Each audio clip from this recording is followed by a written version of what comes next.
Check one, check one. Can you hear me okay? Check one, check one. Check one. Sounds fine to me. Y'all, is that okay?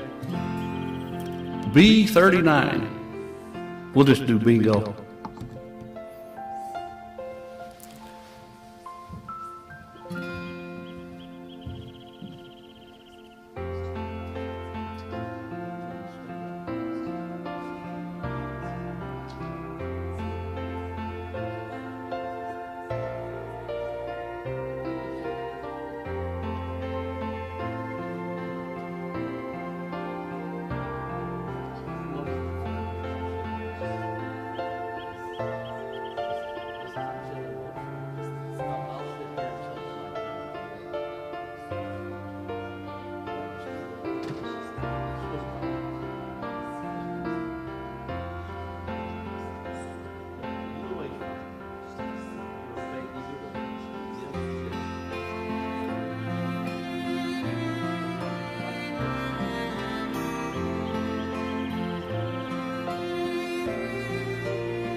Fishing pole close, the creek is full of sand.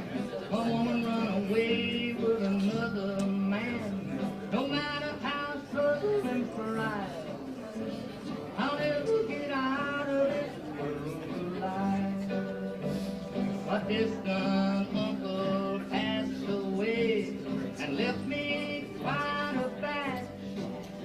And I was living high until the fatal day. Although your friends I wasn't born, I was only hatched. Everything begins me and it's got me down.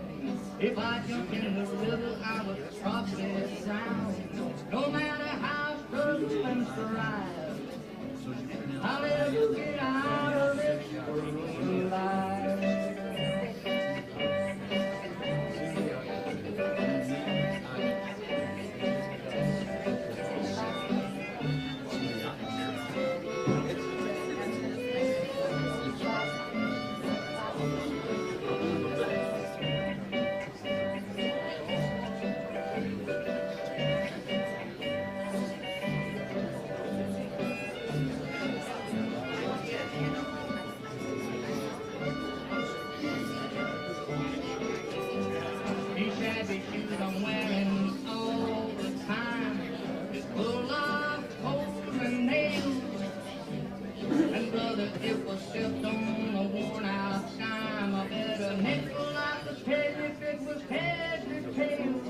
I'm not gonna worry wrinkles in my brow, 'cause nothing's ever gonna be alright, no how. No matter how struggle and strive, I'll never get out of this world alive.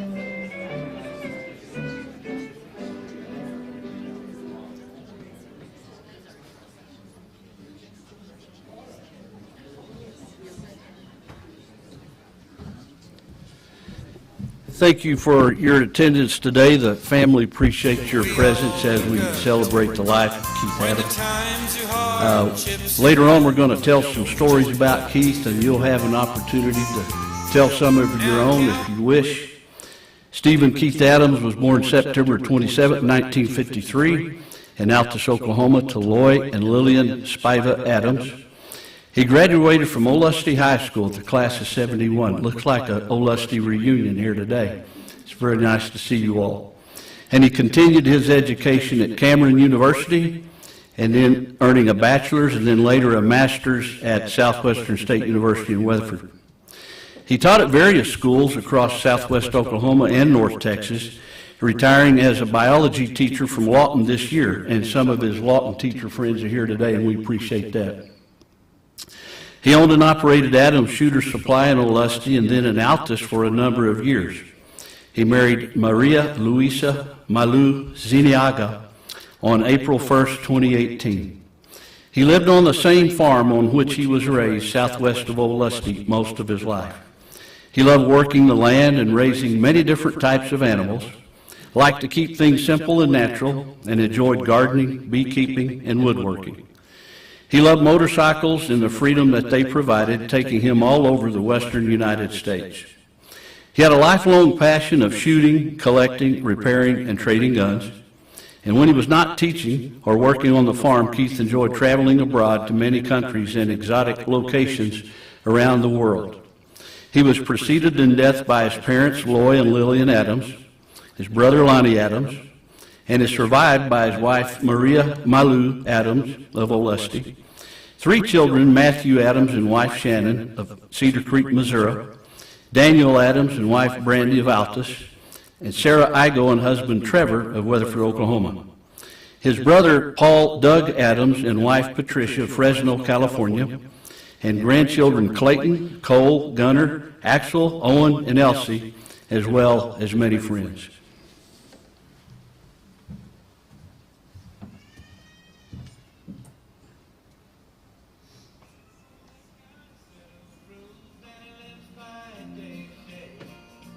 If you ask for his advice, he'll more than likely say, if it's a fence, mend it. If it's $1 bill, spend it.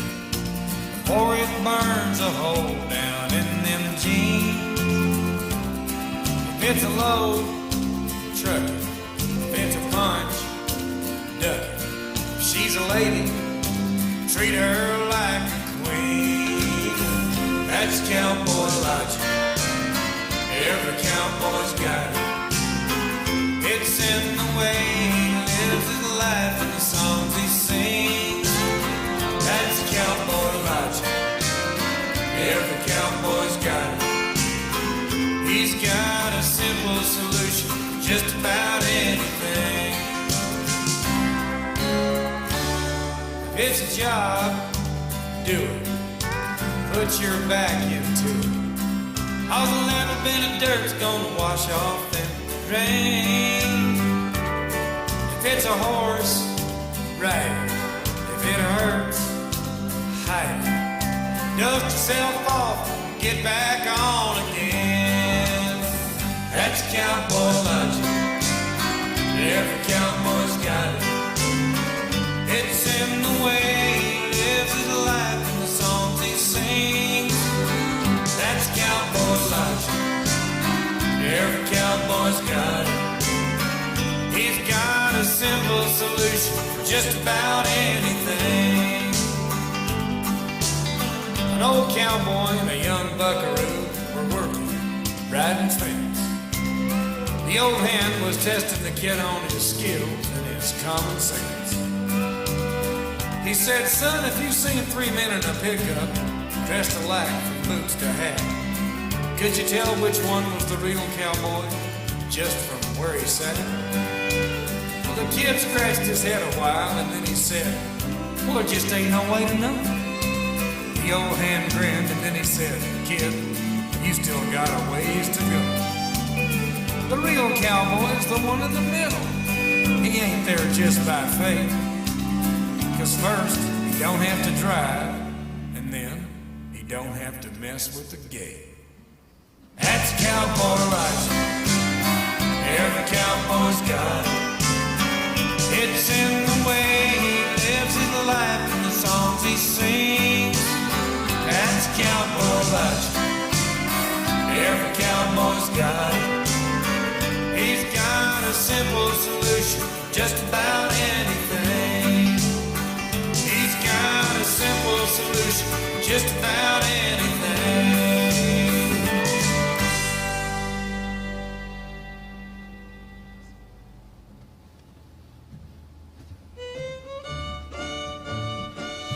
Well, the family has supplied us with many notes and comments today. And like I mentioned earlier, if any of you have any of your own, later you'll be able to share those. We're here today to remember a special man, Keith Adams. The one thing I'm sure that we all knew about Keith is that he was his own man. He had his own view of things, and he always frank, sometimes even blunt. This was just him being honest. He loved the old ways of doing things and thought the world would be a lot better if we'd just slow down and get back to our roots. This isn't to say Keith was not a man of compromise. He had a great way of blending old-time views and adding a modern twist. He didn't seek attention. In fact, if Keith had his choice, he would not be here today.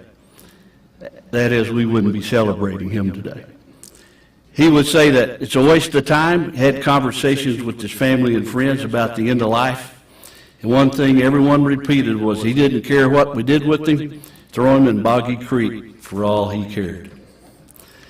Of course, it's slightly more complicated than that. On the outside, Keith may have seemed like a hard man, but his family and friends knew that on the inside, he was just as soft as a teddy bear. He was friendly, kind, warm, and generous, and he made friends easily. He was a great friend to everyone he liked. You didn't visit the farm and not have his full attention. He had a way of making everyone who visited comfortable and made them feel right at home. He was the opposite of how he might have appeared on the outside. Keith's character began and developed on the farm southwest of Olustee. He grew up loving the land and all the animals around him. At various times, he had dogs, cats, horses, cattle, chickens, and other creatures. There were wild animals all around the farm, in the pasture, and around Boggy Creek.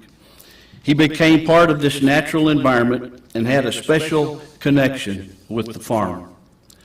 Keith got his own horse not long after he learned to walk, and long before he was able to even ride a bicycle. It was a Bay Morgan, one of the first of its kind in these parts.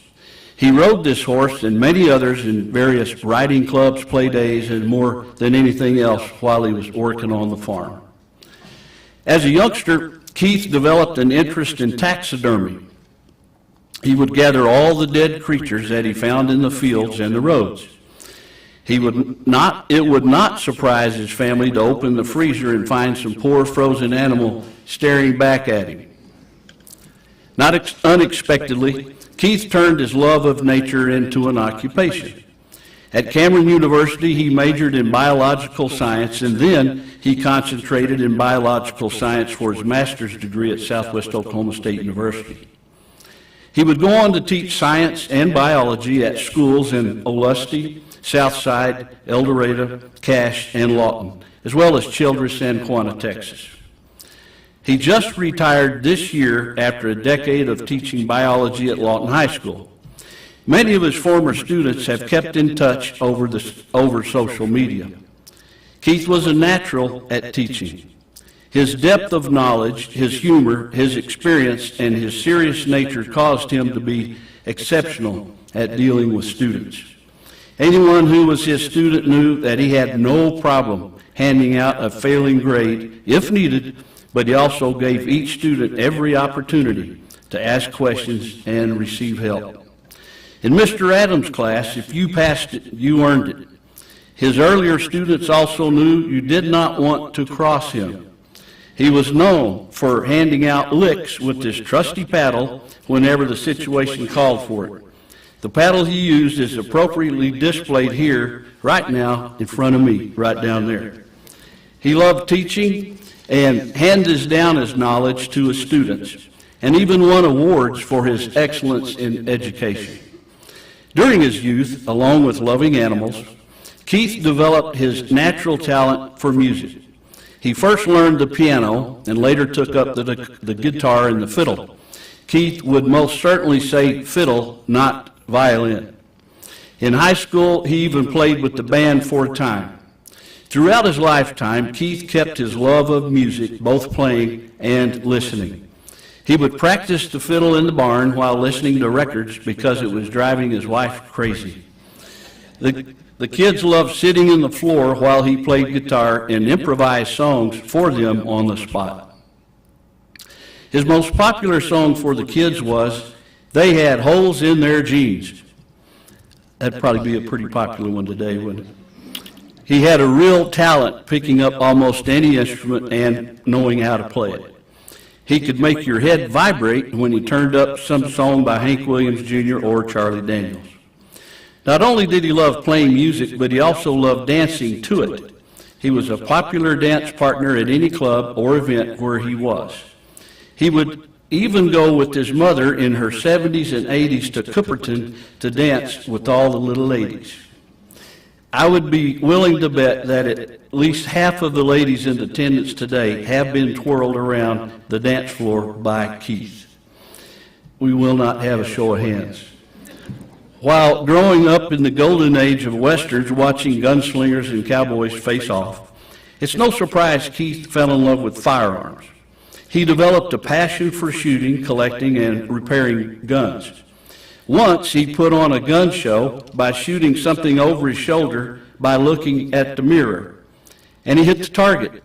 He had the ability to shoot anything and loved to hunt, although later in life he didn't want to see the animals killed and just preferred to admire them in their natural environment. It was not just shooting guns that interested Keith. He also was good at selling and servicing them. In 1998, he opened a gun store in Olustee and then later in Altus. It was named Adams Shooter Supply, and he managed it for a number of years with his kids working right along beside him. He started teaching concealed carry courses as well as shooting courses in the late 90s, while he continued with his last class being held earlier this month. Keith even made his own body a weapon by earning a black belt in karate. He won or placed in various local, state, and national championships. As Keith often did when he learned something new, he decided to teach karate and self-defense to others for a little while. Well, with karate and guns, it's no wonder that Keith looked fierce to some people. He enjoyed having that persona. But again, this was just on the outside. On the inside, he was always full of love, nature, and music. He married his high school sweetheart, Sue Pareto, and soon the home was full of children. There was Matthew, then Daniel, then daughter Sarah. Each one of the kids had their own stories, but they all knew, no matter what, their dad loved them. Keith took them on many trips, the furthest being to California to visit their Uncle Paul. He would teach lessons to them, not by demanding or being pushy, but instead mentioning how they might want to rethink their approach, and when the kids didn't listen, he would just say, "I knew that was going to happen." The kids enjoyed their time on the farm. While they were there, they watched movies, having Tetris on the Nintendo, and helping Keith farm. Of course, they were all educated in the old ways of doing things and how important it was to make most of whatever free time they had. Oddly enough, one of the boys' fondest memories is working cattle with their dad. As many of you know, working cattle can bring out some colorful language, which they experienced each time they did. Daniel recalled the first time he brought his boys to the farm to help with cattle, saying he warned them that they would get yelled at and to just ignore it. To Daniel's surprise, his dad never raised his voice. Upon asking what was wrong, Keith said if someone was going to yell at him, it wasn't going to be him. After Keith became a grandparent in 2005 with the birth of Clayton, he fell into the role of being pappy effortlessly. Clayton actually shares his pappy's middle name, Keith. He loved all of his grandkids and always had a sparkle in his eye when he spoke of them. In Keith's single years, Keith learned to cook and became somewhat of a master of many dishes such as meatloaf and peach cobbler. His grilled steak would make your mouth water. Throughout all of this, Keith stayed on the farm, except for one very short time in Lawton. He cared for the farm, looking after the cattle, goats, donkeys, chickens, guineas, turkeys, ducks, and most recently horses. Of course, there was always wheat and hay to plant and harvest. He sowed wheat a couple of weeks ago and told Daniel, "It's not going to rain. I don't even know why I'm bothering with it. I think it's fitting that on the day of his memorial, we got a nice rain last night." One of the loves of his life, his border collie, Maggie, was always at his side. riding on the four-wheeler with him, and even visiting his mother at the nursing home. He's had many dogs, but Maggie was always the one who held a special place in his heart. A few years ago, he found another love, foreign travel. He took trips to Costa Rica, Colombia, Mexico, Italy, and Venezuela. One of his favorite trips that he spoke about often is when he joined his brother in Southeast Asia and experienced the culture of Vietnam, Cambodia, and several other countries. To the disbelief of his brother, Keith never once shied away from any dish put before him, no matter how bad it looked or smelled. Keith found enjoyment in experiencing cultures through cuisine. In 2018, he met and married Maria Malu Zuniaga, who joined him on the farm, caring for him and sharing in all of his endeavors, feeding and caring for the land and the animals. She was Keith's right hand. Keith loved to sit on the patio on the west side of his home and look toward the Jip Hills. One of Daniel's most treasured times was sitting on the back porch almost every Sunday morning, drinking coffee with his dad, making plans and listening to the wisdom of Keith. Keith also loved sitting in the doorway of the barn with the animals surrounding him, just like his dad used to when he was little. Keith reveled in watching the deer in the field and the wild turkeys venturing close to his house. He could hear the coyotes yipping along the creek, but he kept them and the wild away with his accurate shooting. Keith was known on Facebook for his posts of fantastic sunsets as seen from the farm. As a farmer, Keith was never still. For years, he planned projects for his retirement. He was going to build a greenhouse and learn how to blacksmith. He always had something going on. Right to the end, he was happy and fulfilled. He left all of that happiness to all the people who are here today. He would want you to all be honest, be caring, and live life to the fullest. Don't waste your time on people that bring you down, and always work to leave things a little better than you found it. The family had a little trouble trying to figure out how to end this eulogy, so they decided to end with one of Keith's favorite sayings, "Glad you got to see me." From his wife, Malu, she says this, "My love, we met in a fortuitous moment. Thank you for giving me so much love and dedication. Thank you for protecting me as only you have. Thank you for being a gentleman and the best companion. Thank you for having taught me your roots, your heart, your dreams. There are so many things that we shared together. Now I only have to honor your memory for the rest of my life. I love you and miss you so much now, and I will love and miss you forever. I will always remember your sense of humor that, despite being very different from mine, made me smile every time.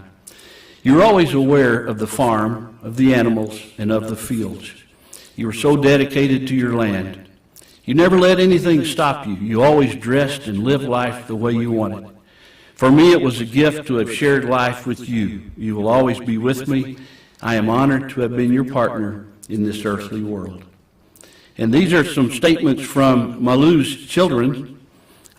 Keith, I want to thank you for your support, for always being a teacher inside and outside the classroom for me. Thanks for your unconditional support. I will always remember you, Simon and his family. Keith, there are many things that I want to tell you, and I know that your spirit will listen to me. We met 5 years ago, and I remember that I immediately liked your personality. I wished I had been more skilled with the language so we could understand each other better. I thank you very much for loving my mom as you did, and I also thank you for all the love that you gave me. I want to tell you that I love you very much and that I am honored to have been in some way your daughter. You took care of me and welcomed me to your home and your life, for which I will always be grateful. I want you to know that I always look up to you and love you very much, Keith. Marissa. And finally, Keith, I am thankful for having known you and being part of your family. I am grateful for the conversations that we had during the time we shared. You left an indelible mark on my life and of my son, Marion. So those are some of the family comments. Keith and I were in first grade together in Olusty, so that's how we both got our start. But I remember him from being a little kid. Our favorite part of first grade was lunch and laying down and taking naps. And I think little kids still like that part, but I know my grandkids do. If there are any of you who have any comments, this would be a good time to come up and make, I don't know if Brother Doug wants to say anything. Are there any of you out there? I know there's a lot of stories. We're interested in the ones that you can share in public. We all have those others. But he was a great guy, loved by many. You can tell by all his friends here today.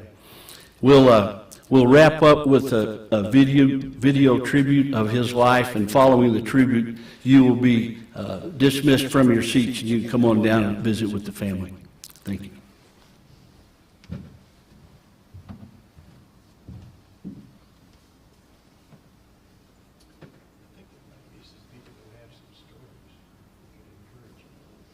Oh, there's one. I'd like to tell a couple of stories. Hop up with the mic, please.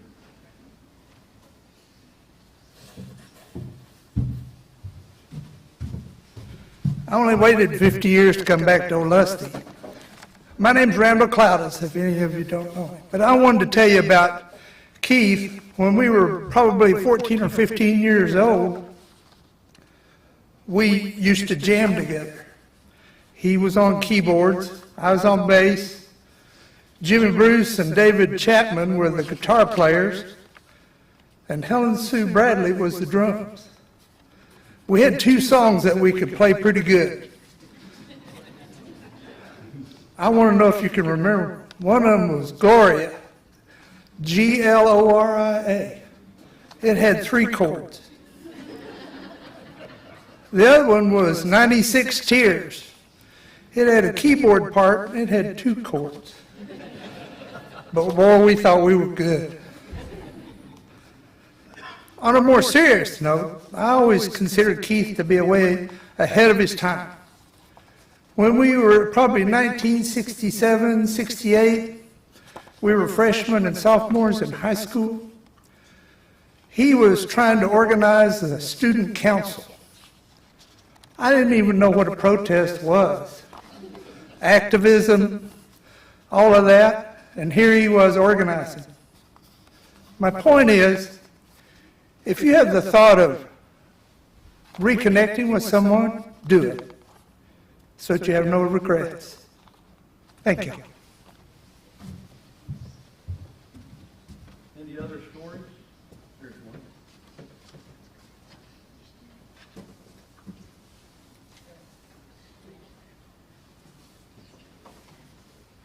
Marvin's another one of our classmates.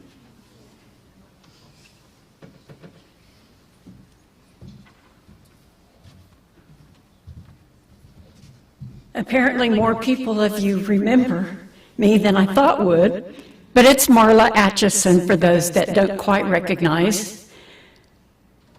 Not only was I another one of the classmates, all 12 years together at Olusty Public School, and we will always have that, and we'll always be blue and gold.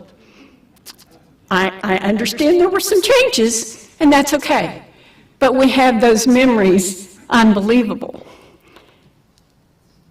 And I have to say that it was an honor knowing your dad and husband and brother and uncle for all of those years, and grandpa, I forgot grandpa.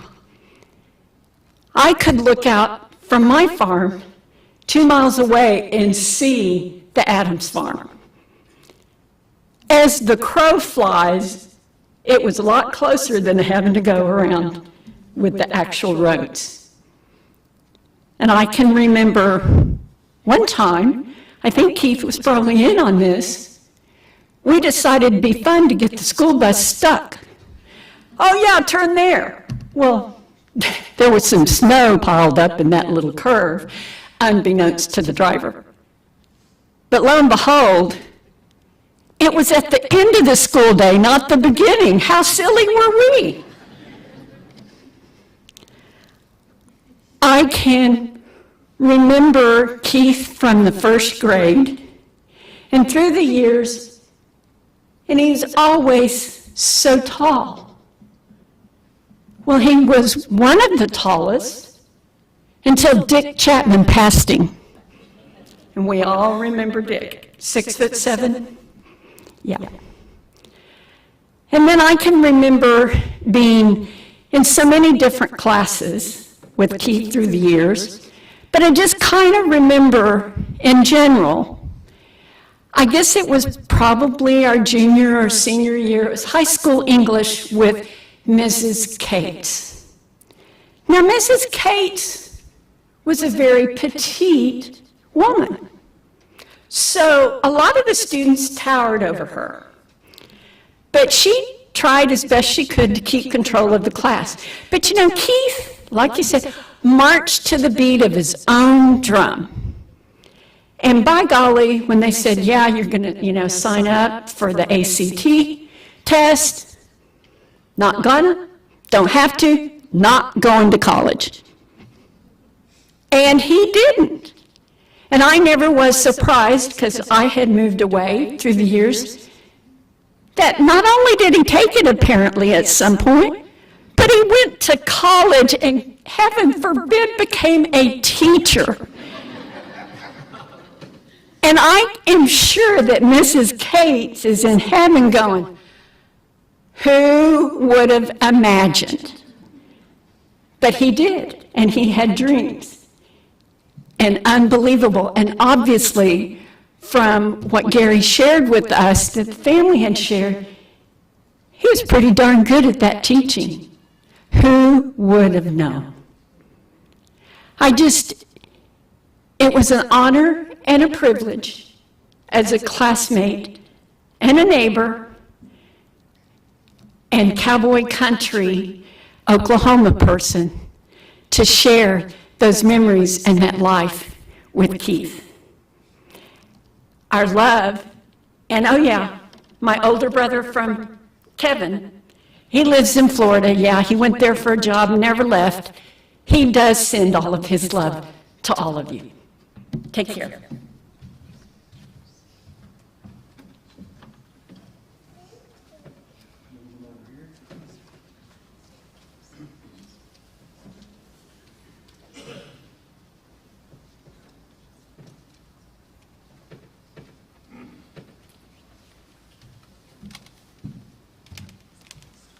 This is out my comfort zone, okay? So bear with me, all right? But Keith, what a humor. I mean, what a great guy. I met him about 7 years ago. And I looked at him one time, he looked at me, can look each other out, and behold, this man had a sense of humor. I'll make this quick and short. I saw the guy 2 weeks ago, and this man brought me eggs every time I needed eggs. And ladies at my church, they love his eggs. So I said, I need 9 dozen eggs. He said, when you need them? I said, Tuesday. He said, okay, are you going to be home? I said, no. How? He said, what you said again? I said, I will not be home. I said, but I have a real good plan. Look on my floor mat, that's the key. He said, yes, come in the doorway, get the eggs, and leave them there. And this is key. You want a white, bald-headed man to come to your house and leave you eggs. I said, yes, sir. He said, are you sure, Melvin? I said, yeah. Let me say that again. And he said it again. I said, Keith, it's okay. So I come home by around 4:30. I walk in the house, and there the eggs are. I text Keith. I said, Keith, thanks a lot. He said, Melvin, I almost got shot. I said, what do you mean you got shot? The neighbors looked around and said, who is this white bald-headed man coming to your house? And so I told Keith, I said, Keith, if I didn't trust you, you wouldn't come to my house. That's how much he had. He had that sense of humor that I could laugh about it. And we joked every single time because it was his nature. And so I want to share with you, your dad was a great guy. He loved to laugh. He loved the jokes. And we joked a lot. Thanks a lot.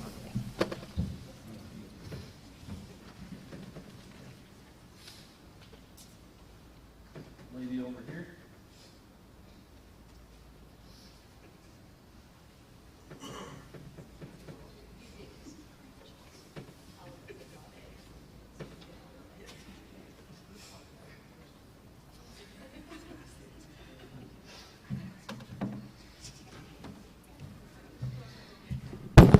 My name's Mitzi Pate, and I worked with Keith at the Department of Human Services.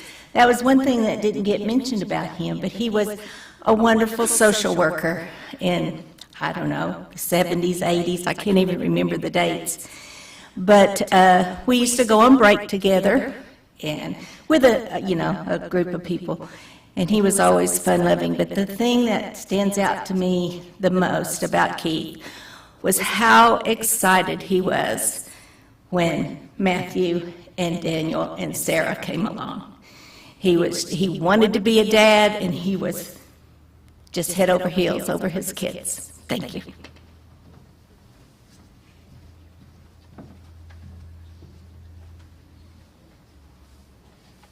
Are there any others?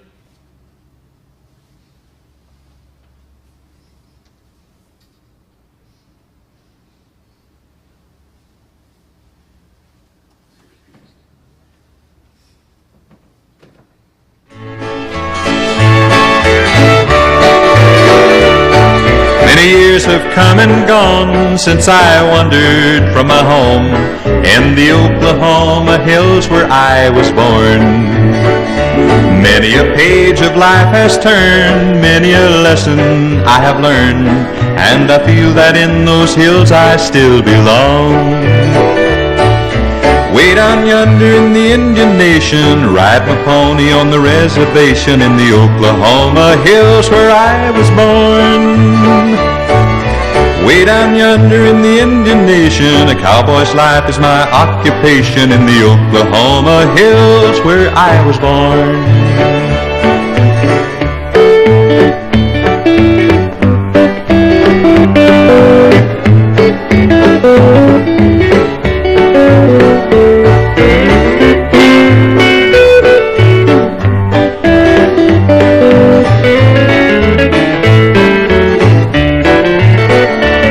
As I turn life a page to the land of the great Osage in those Oklahoma hills where I was born, where the black oil rolls and flows and the snow white cotton grows in the Oklahoma hills where I was born.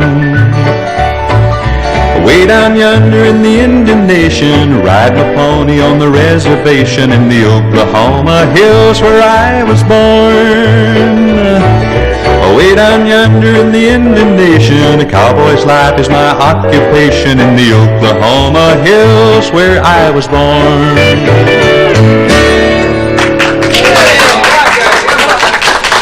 Thank you very much, and hi everybody. A very pleasant hello to you folks listening right now to Country Music Time. Let's do another tune right now, fellas, if you will, and I'd like to give the musicians a rest on this one and do a slow one. This one's called...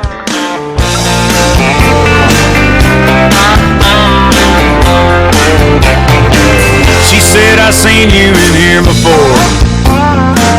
I said, I've been here a time or two. She said, hello, my name is Bobby Joe. Meet my twin sister, Betty Lou. And we're both feeling kind of wild tonight. You're the only cowboy in this place. And if you're up for a rodeo, I'll put a big Texas smile on your face. I said, girls, I ain't as good as I once was. I got a few years on me now, but there was a time back in my prime when I could really lay it down. If you need some love tonight, then I might have just enough. I ain't as good as I once was, but I'm as good once as I ever was.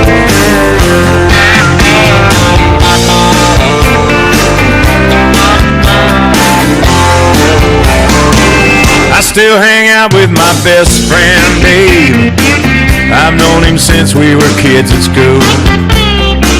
Last night he had a few shots, got in a tight spot, hustling up came a pool with a couple of redneck boys, one great big fat biker man. I heard David yell across the room, Hey buddy, how about a helping hand? I said, Dave, I ain't as good as I once was. My, how the years have flown. But there was a time back in my prime when I could really hold my own. If you wanna fight tonight, guess those boys don't look all that tough. I ain't as good as I once was, but I'm as good once as I ever was. I used to be hell on wheels back when I was a younger man. Now my body says that you can't do this, boy, but my pride says, oh yes you can. I ain't as good as I once was. That's just the cold hard truth. I still throw a few back, talk a little smack when I'm feeling bulletproof. So don't double dog dare me now, 'cause I'd have to call your bluff. I ain't as good as I once was, but I'm as good once as I ever was. May not be good as I once was, but I'm as good once as I ever was.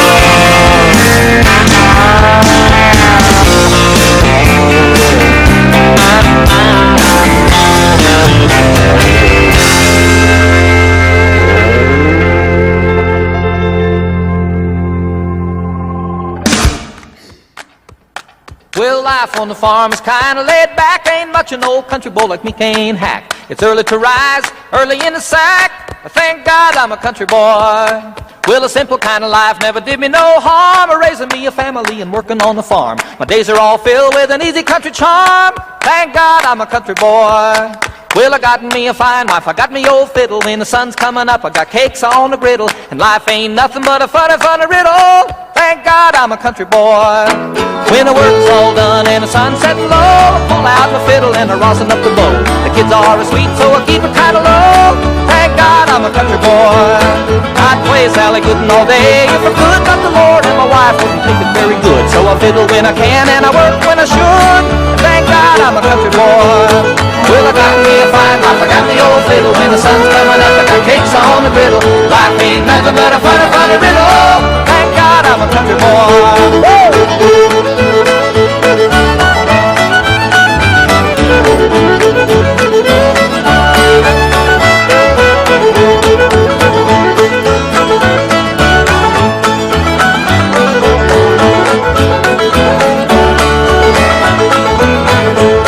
Well, I wouldn't pay my life for diamonds or jewels. I never was one of them money-hungry fools. I'd rather have my fiddle and my farming tools. Thank God I'm a country boy. Yeah, city folk driving in a black limousine. A lot of sad people thinking that's a mighty keen. Well, son, let me tell you now exactly what I mean. I thank God I'm a country boy. Well, I got me a fine wife, I got me old fiddle. When the sun's coming up, I got cakes on the griddle. Life ain't nothing but a funny, funny riddle. Thank God I'm a country boy.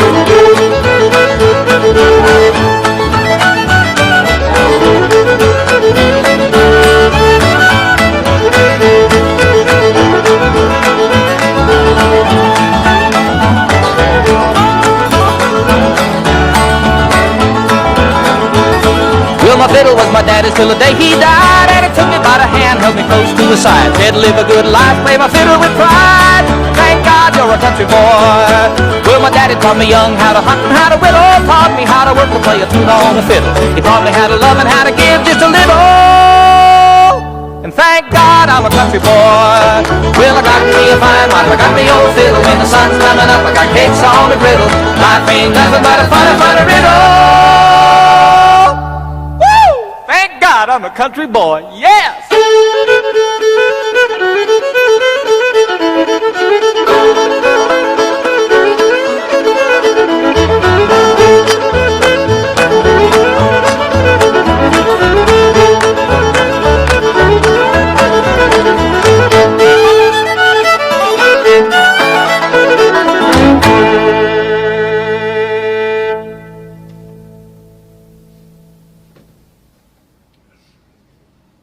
Thank you so much for your presence today. You are now dismissed. Come on down and visit with the family.